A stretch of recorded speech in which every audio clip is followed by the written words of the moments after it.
Hi, we're Brian and Nicole Adams, and we're going to serve at Camp Lingano in Ethiopia.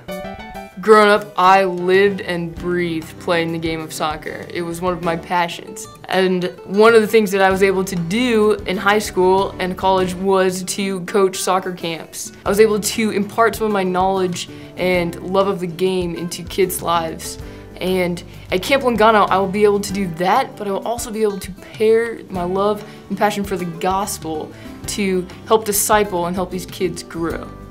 I love construction and always have. As a kid, my mom said I was always under the sink. I'd follow a repairman everywhere around the house. When I get to Camp Lingano, I'll still be under the sink, but this time I'll be doing the repairs. I'll get to help with the maintenance and building new facilities for campers to enjoy. God works in many mysterious ways. Sometimes it's humorous, sometimes it's only humorous when you look back at it. In fact, God brought us together using scooters. Not the fun scooters, but hover-around style scooters. We were both injured at the time. Being injured, pretty much the only thing we could do was sit and talk. So God slowed us down long enough to just get to dive into each other's lives and find out who we were through Christ.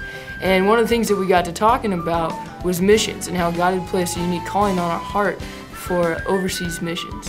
Before we met each other, God had worked individually in each of our lives with missions. I served in Guatemala on a number of short-term trips, helping a local church build their physical church building so they can proclaim the gospel from there.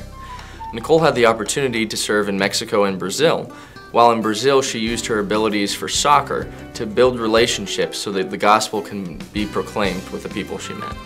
A month after we got married, we were able to go to Camp Lingano in Ethiopia on a short-term trip. At Lingano, we basically served as co-camp counselors alongside some Ethiopians, and we were able to dive into the lives of the kids that were at camp. While we were at Camp Lingano, God really placed a burden on our hearts. The ministry at Camp Lingano was something He wanted us to pursue now, not later in our lives.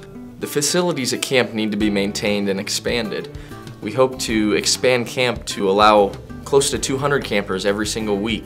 The ministry at Camp Lingano is a very large ministry, and many people are involved. We'll be on the ground there every day, but we need you to join in our support team. You can join our prayer team, our financial support team, or you can even come visit us. We're Brian and Nicole Adams, using our God-given gifts for His glory at Camp Lingano in Ethiopia. Thank you for watching.